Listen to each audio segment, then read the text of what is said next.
Comentário com assinatura com Rui Malheiro. Uma das notícias do dia é então essa possibilidade de Ioni Gonzalez vir a ser reforço do Benfica neste mercado de inverno, ou nesta janela de transferências de inverno.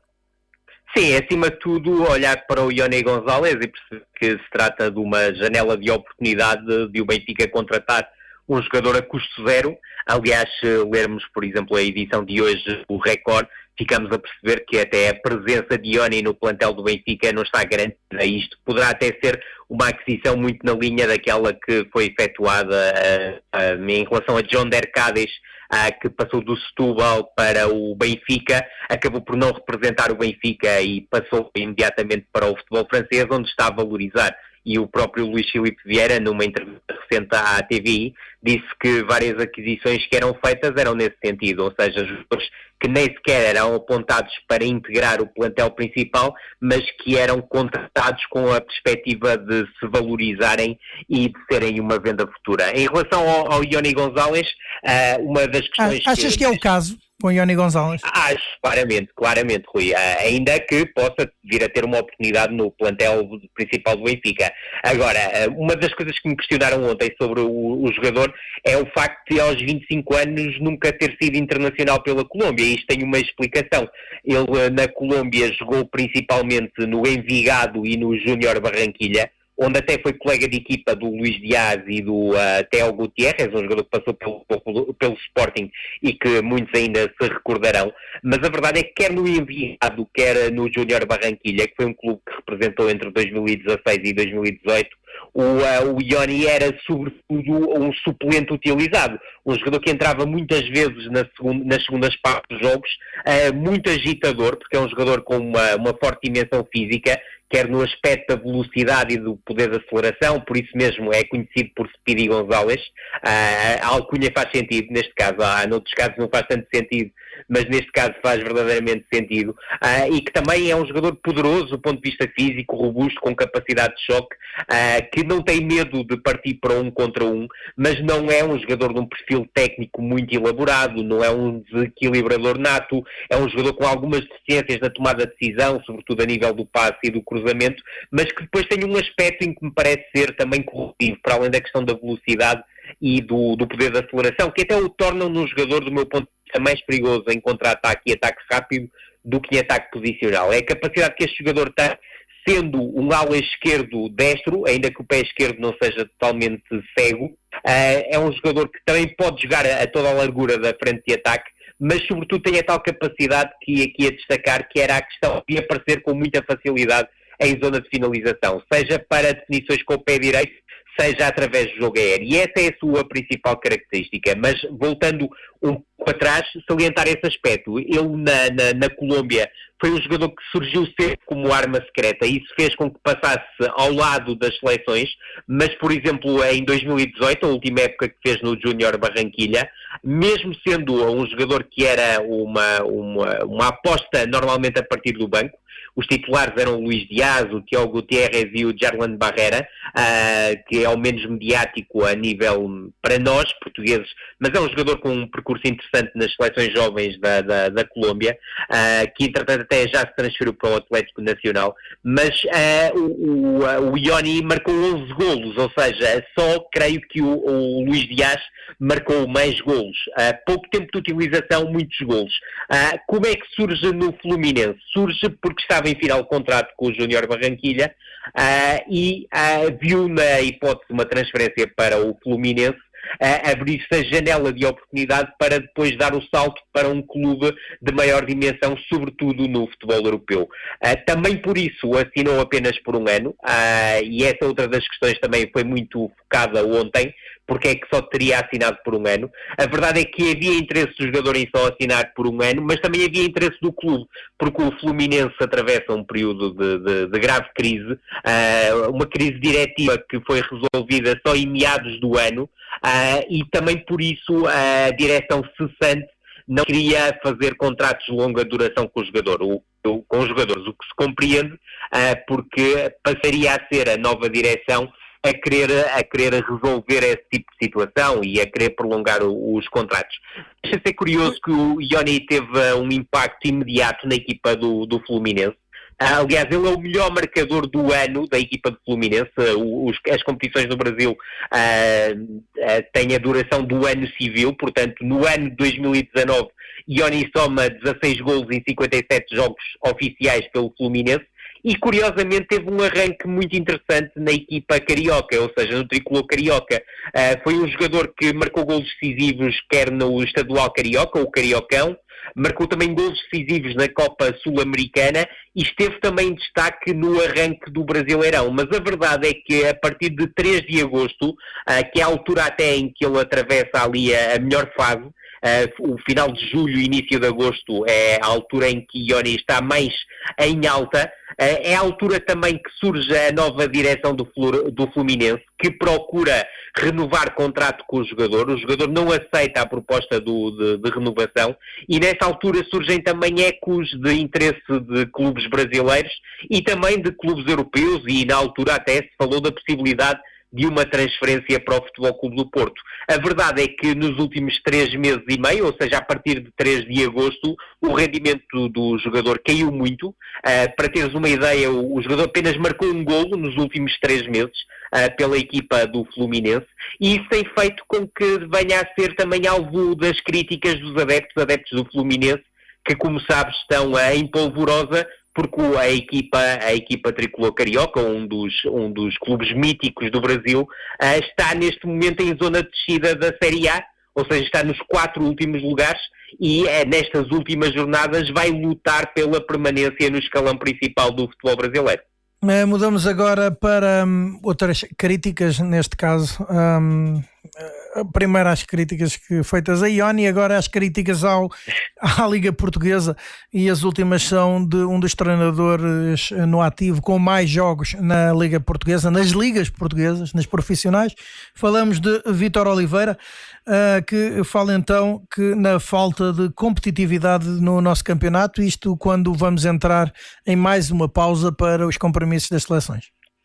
Sim, Vítor Oliveira é uma voz que vale sempre a pena ouvir por todo o seu trajeto, por tudo aquilo que conquistou no futebol português, principalmente, obviamente, como treinador, mas também pelo seu longo percurso como jogador, curiosamente, precocemente terminado ali pouco depois dos 30 anos, pela oportunidade que teve para treinar o Portimonense no escalão principal. E sim, estamos a falar de um treinador que já tem mais de 30 anos de carreira, caminha para os 40 anos de carreira, e que teceu uma crítica que, do meu ponto de vista, fez todo sentido. Ou seja, Vítor Oliveira fala de uma competição nivelada por baixo e que neste momento os clubes não estão a jogar muito no futebol português.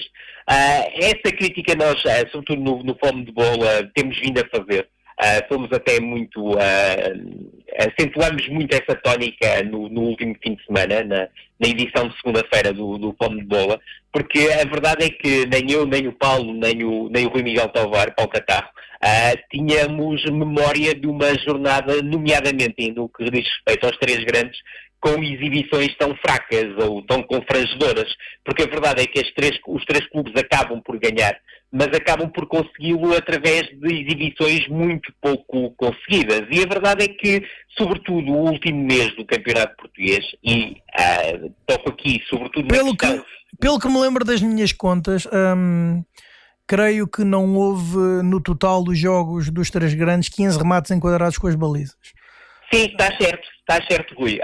E a verdade é que, se formos até para olhar para uma estatística mais fria ainda, o Futebol Clube do Porto vence no Bessa no único remate enquadrado que faz com a baliza adversária. Ainda que aí eu não esteja totalmente de acordo com a questão estatística, porque eu acho que uma bola que vai ao poste devia ser contada como remate enquadrado. Aliás, até é demasiado enquadrado. Portanto, no fundo, o Futebol Clube do Porto faz 2 remates, tem 2 oportunidades claras de golo e marca um golo. E ganha assim no jogo. Mas se olharmos também para aquilo que foi a exibição do Benfica e do Sporting, os números, tal como tu salientaste, são muito similares. E basta recordar, por exemplo, que o Benfica faz o primeiro remate enquadrado aos 45 minutos mais 4 da primeira parte, ou seja, ao minuto 49 da primeira parte, depois de ter estado mais de meia hora em situação de desvantagem. Portanto, isto mostra as dificuldades que os clubes, nomeadamente os grandes, e eu creio que os grandes, neste caso, deve-se exigir mais, porque têm mais argumentos do que os outros, até do ponto de vista financeiro, mas também em termos de mole humana que rodeia os clubes.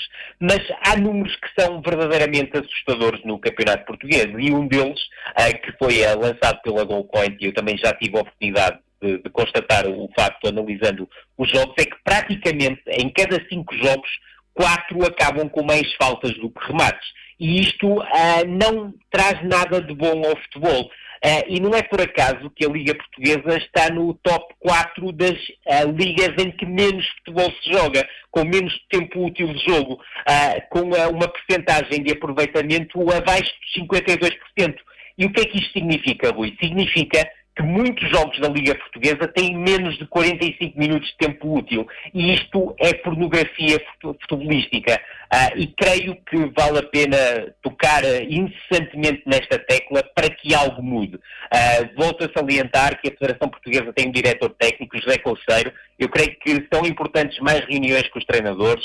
Importa de uma vez por todas também falar com os árbitros e perceber que o tempo de compensação não tem que ser 1 minuto na primeira parte, não tem que ser 3, 4 ou 5 na segunda parte, tem que ser o tempo de compensação que, e perdoem-me a redundância, que compense devidamente o tempo perdido, porque é muito tempo perdido em faltas, em lesões, em lançamentos laterais, em livros laterais, em pontapés de canto, em simulações, e urge tomar medidas drásticas para que isto mude. E eu creio que Vítor Oliveira começa o timbre, e Vítor Oliveira aqui há um mês falou sobre a questão da paragem competitiva, e vamos estar noutra paragem competitiva também bastante longa, e como é óbvio, não pode ser expectável que depois de uma paragem competitiva tão longa como a que o futebol português teve, que as equipas sejam preparadas, sobretudo aquelas que não estão habituadas a 3 jogos por semana, a terem prestações minimamente aceitáveis numa semana em que há 3 jogos competitivos, e isso de alta competição. E isso sentiu-se há uma semana e alguns dias, quando a Liga teve aquela jornada tripla no espaço de uma semana. Os jogos tenderam de jornada após jornada a tornarem-se mais sofríveis. Mas voltando à tal marca dos 4 em cada 5 jogos terem, ou praticamente 4, em cada 5 jogos, terem mais faltas do que remates à baliza, e estou a falar de remates, não estou a falar de remates enquadrados, porque aí nem sequer vale a pena falarmos, porque a diferença é abissal. Na última jornada da Liga tivemos 7 jogos com mais faltas do que remates à baliza, mas sobretudo um aspecto que também me parece importante realçar e que também é importante combater. Mais desses 9 jogos, 3 tiveram mais de 40 faltas. Estes números são completamente absurdos. É certo que há um recurso excessivo a faltas por parte das equipas, é verdade, mas também há uma tendência por parte de alguns árbitros para marcar demasiadas faltas, ou seja, por tudo e por nada ser falta. E depois há casos extremamente curiosos. E para mais entramos no inverno, que é uma altura bastante propensa ao contacto físico. E estás a falar de outro aspecto que não beneficia nada o futebol português, é o estado dos relevados. E agora que a Liga publica no seu site, e muito bem, a classificação aos relevados, eu gostava que, eu acredito que já fizeste esse exercício, mas sobretudo que os nossos ouvintes tivessem a curiosidade de ir ao site da Liga e vissem a classificação de alguns relevados, porque é absolutamente risível ver relevados impraticáveis com pontuações perto do 4, ou seja, de 0 a 5 perto do 4. Isto é absolutamente inenarrável. E passamos agora então para as alterações que vai haver nos diferentes clubes. Há então nas equipas técnicas, falamos. O Vitória de Setúbal apresentou Julio Velasquez.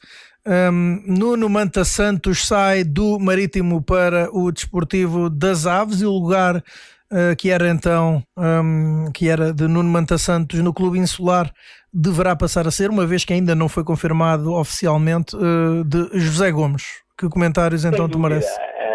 A primeira nota é que eu continuo a achar que em Portugal se muda de treinador por 2 motivos, por tudo e por nada. E a verdade é que antes de uma paragem 3 alterações no comando técnico, ainda que 2 já fossem previsíveis porque estavam técnicos interinos à frente do clube, ou seja, era Vitória de Setúbal com o Mayong e o Atos com o Leandro Pires. Depois outro aspecto que eu sou frontalmente contra, ou seja, eu creio que nenhum treinador deve treinar no mesmo campeonato 2 equipas ao longo de uma época. Compreendo que Nuno Manta Santos tenha sido um convite do Desportivo das Aves e achou bem aceitar, não havendo nenhuma regra, nada contra, mas não creio que beneficie em nada a competição e também não beneficia nada, no fundo acaba por ser um prémio a um treinador que sai de um clube por maus resultados ou maus desempenhos do seu clube durante a temporada, e creio que era uma boa oportunidade para fazer circular os nomes, para dar oportunidades a outro tipo de treinadores, e Nuno Manta Santos, e estou a especificar sem qualquer coisa contra o treinador em questão, mas pelo caso concreto, ou seja, para além de não me fazer sentido que o mesmo treinador treine 2 clubes do mesmo escalão na mesma temporada, ainda me faz menos sentido que o treinador saia num dia de um clube e no dia a seguir esteja apresentado noutro que é um direto rival desse seu clube. Não me faz qualquer sentido. Em relação às mudanças, para além da questão de a palavra projeto dizer muito pouco no futebol português, e isso está constatado já pelo elevado número de chicotadas que temos. A palavra projeto é, neste caso, um projeto. É a inexistência do próprio projeto. E basta olharmos para aquilo que é, por exemplo, a opção do Vitória de Setúbal. O Vitória de Setúbal optou por um treinador no início da temporada, Sandro Mendes. Sandro Mendes, que, do meu ponto de vista, apesar da parca qualidade futebolística apresentada pelo Vitória de Setúbal, estava a cumprir com os objetivos da equipa, ou seja, estava acima da linha d'água com um relativo conforto. A equipa só tinha sofrido golos em 2 jogos, diante de Benfica e Futebol Clube do Porto. Não parecia nada criminoso, tinha sim como ponto mais negativo a tal falta de qualidade de jogo que se via com o facto de só ter um golo marcado.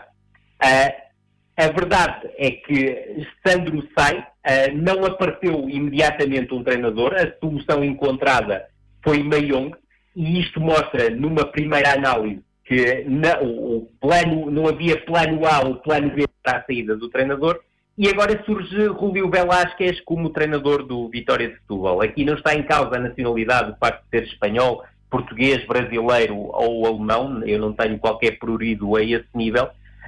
Olho para a carreira de Julio Velásquez e parece-me uma carreira estranha, ou seja, é um treinador que tem resultados frouxos, não tem nenhum trabalho digno de monta, mas já treinou o Udinese na Série A.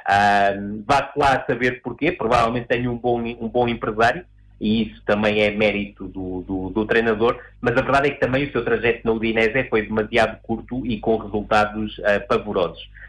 Chega ao Vitória de Setúbal, e é um treinador que as suas equipas jogam de uma forma totalmente diferente da de Sandro Mendes. Ou seja, é um treinador claramente vocacionado para um futebol mais ofensivo, com construção desde trás, e que, do meu ponto de vista, vai apresentar, obviamente, algumas mais-valias em relação àquilo que o Vitória apresentava. Mas, por outro lado, apresenta debilidades na defesa.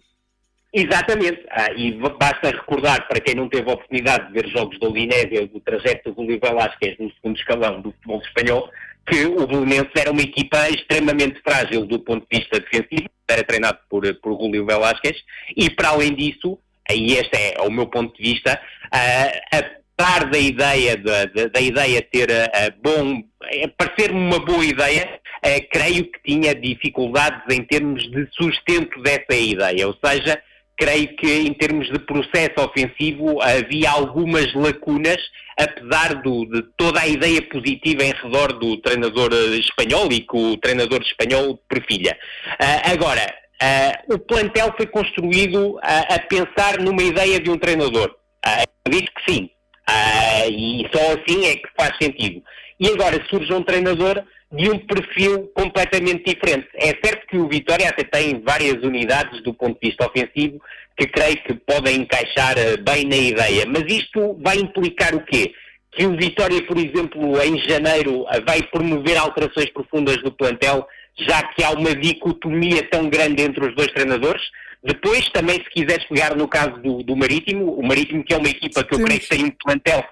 Temos menos de 5 minutos e ainda falamos da seleção, precisamos falar da seleção. Exatamente. Vamos rapidamente. É hoje a conferência de imprensa de Fernando Santos, também de lançamento desse encontro com a Lituânia. Claro que sim. Rapidamente, em relação ao Marítimo, também me parece que há uma mudança muito drástica em relação àquilo que é o perfil dos treinadores. Eu creio que o Marítimo tem um plantel que pode render muito mais. Creio que Nuno Manta Santos é um treinador demasiado preso ao processo defensivo. Creio que isso prejudicou a equipa, até porque custa-me compreender que um jogador como o Rodrigo Pinho, que até nos poucos minutos que joga marca golos com frequência, tenha tão poucas oportunidades. E José Gomes, que vem de uma experiência no Reading, que na época passada foi muito positiva, porque conseguiu tirar a equipa da zona de descida e levar à manutenção no Championship, não entrou tão bem esta temporada, mas creio que apresenta um perfil, do meu ponto de vista, mais ofensivo que Nuno Manta Santos. Se calhar também era à procura disso que o presidente do Marítimo, Carlos Pereira, fomentou esta mudança no comando técnico da equipa insular. Temos 1 ou 2 minutos para falar da seleção. Claro. Vamos a isso. Aquilo que nós esperamos nesta dupla jornada é, obviamente, que Portugal consiga vencer os 2 jogos, diante da Lituânia e do Luxemburgo. Isso garante o apuramento para o Europeu de 2020 e é esse o nosso principal objetivo, como é óbvio. Acredito que Portugal vai vencer os 2 jogos. Gostava é que Portugal também conseguisse aliar a essas 2 vitórias 2 boas exibições e, claro, 2 vitórias robustas, porque creio que seria a melhor forma de terminar um apuramento que foi um bocado aquém das expectativas, isto para ser simpático. Em termos das opções de Fernando Santos, sabemos que há vários problemas com lesões que levaram a que houvesse algumas alterações na convocatória. Eu acredito que Portugal amanhã, diante da Lituânia, vai jogar em 4-4-2, com Cristiano Ronaldo apto. A dúvida será quem será o seu companheiro no ataque.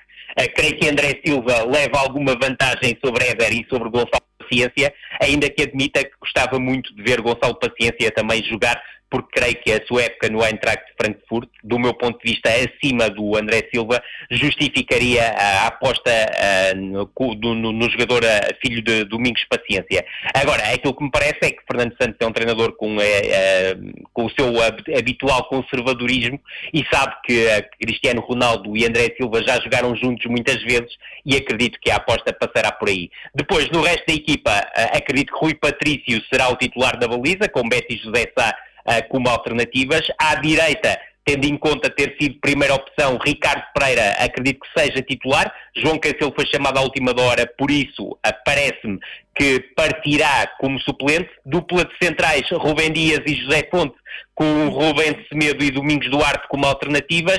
À esquerda, provavelmente, Rafael Guerreiro como a opção principal e Mário Rui como alternativa. No meio campo, Danilo, João Moutinho e Rubem Neves claramente a lutar por um lugar. Temos menos de 1 minuto. Depois, certíssimo, Bernardo Silva à direita e depois aqui uma hipótese. Bruno Fernandes poderá ser opção quer para o centro do terreno, quer também para a esquerda, tal como Pizzi, juntando depois a estes nomes, Bruma, Podense e Diogo Jota, como alternativas que poderão ser lançadas no decurso dos jogos, ainda que me pareça que Bruma, até pelas opções recentes de Fernando Santos, possa vir a ser a opção principal. Obrigado, Rui, pelo teu comentário. Muito obrigado, com Rui, assinatura.